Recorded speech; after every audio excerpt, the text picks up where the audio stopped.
What role then do private companies, the private sector, play in terms of actually achieving those goals? And if I can ask specifically about the auto sector, because it's one of the most sectors in the midst of one of the most dramatic transformations, are you encouraged by what we're seeing out of automakers in terms of their fight against climate change?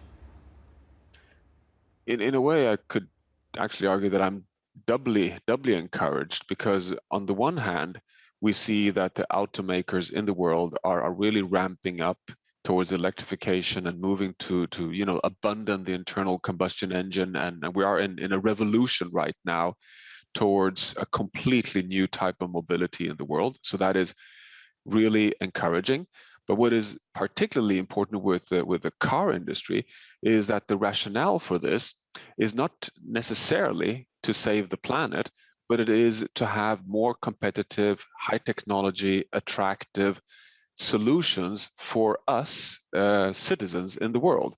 And that, I think, is the new story. When zero carbon sustainability also becomes the more advanced, the more attractive, the more healthy, the better outcome for our lifestyles, that's when things will start scaling fast. And the car industry is in the midst of that transition right now.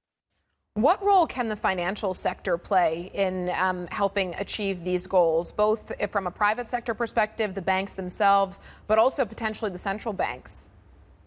But the financial sector is so fundamental, because it is the ultimate tap that determines the flow of all capital and investments across all sectors in the economy. So you have to get the central banks, the private banks, all the asset managers, the pension funds to now urgently have a complete moratorium on funding fossil fuel investments. I mean, that's the first step. And the moment that is done, and you have now, after the Biden climate summit, for the first time, a zero carbon private banking alliance in the world with many of the US banks on board. I mean, once that really takes hold globally, of course, that is the moment when things will start really moving away from oil, coal, and gas.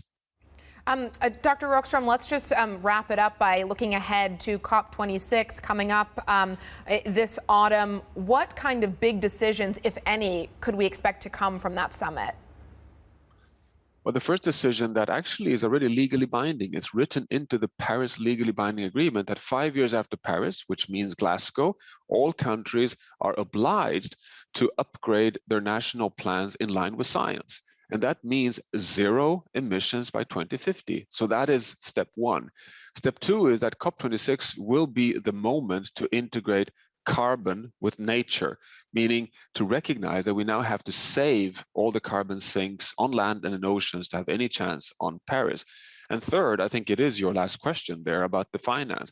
Now is the moment to really ramp up, go from billions to trillions in investing in this, most important, most exciting transition towards a zero carbon world economy. And that's a perfect moment, because it's a kind of a post-pandemic opportunity, because we now have so much recovery funding on the table to invest in new infrastructure in the COVID recovery. Let's make that zero carbon.